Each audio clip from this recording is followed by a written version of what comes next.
বিসমিল্লাহির রহমানির রহিম। Hello guys, আসসালামু আলাইকুম। এপিএল ফিড অ্যান্ড হ্যাচারির সাথে আছি আমি সাজেদা।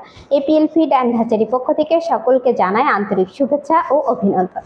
প্রিয় দর্শক, আজকে আমি আপনাদের সাথে আলোচনা করব টাইগার মুরগি চেনার উপায়। টাইগার মুরগি চেনার সহজ কিছু উপায় রয়েছে। আপনি কি টাইগার মুরগি 90 থেকে 95 দশকের প্যারেন্টস চিনতে পারবেন? এই মুরগিগুলো না চেনার কারণে বাজারে বা খামারিরা আপনাদেরকে প্রতিনিয়ত ঠকাচ্ছে। কারণ সোনালী মুরগি এবং টাইগার মুরগি দেখতে প্রায় একই রকম, এবং টাইগার মুরগি ও সোনালী মুরগি প্রায় দেখতে একই রকম হওয়ার জন্য বাজারিরা আপনাদের কাছে নকল মুরগি বিক্রি করছে। আর এই টাইগার মুরগি না চেনার কারণে অনেক ব্যবসায় শুরু হওয়ার আগে ধ্বংস হয়ে যাচ্ছে। আপনি কি আপনার ব্যবসা সুন্দরভাবে সাজাতে চান? আপনি কি আপনার ব্যবসায় লাভবান হতে চান? তাহলে টাইগার মুরগি চেনার বিষয়গুলো আপনার জেনে রাখা প্রয়োজন। আপনি টাইগার মুরগি কিভাবে চিনবেন সেই সহজ কিছু উপায় আপনাদেরকে জানিয়ে দিচ্ছি।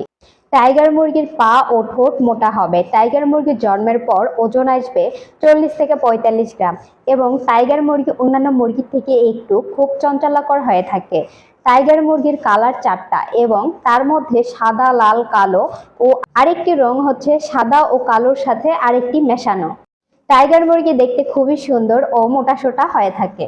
টাইগার মুরগি পালনে খুবই লাভজনক হওয়া যায় যদি আপনি টাইগার মুরগি ভালোভাবে বেছে নিতে পারেন অথবা চিনতে পারেন। তবে সঠিকভাবে টাইগার মুরগি নির্বাচন করতে না পারলে আপনার ব্যবসায় লোকসান পোহাতে হবে। প্রিয় দর্শক, আশা করি আপনাদের ভিডিওটি অনেক কাজে লাগবে। আজকের মতো এই পর্যন্তই। আমাদের চ্যানেলের সকল নতুন ভিডিও ও তথ্য সবার আগে পেতে আমাদের চ্যানেলটি সাবস্ক্রাইব করুন ও বেল আইকনটি বাজিয়ে দিন।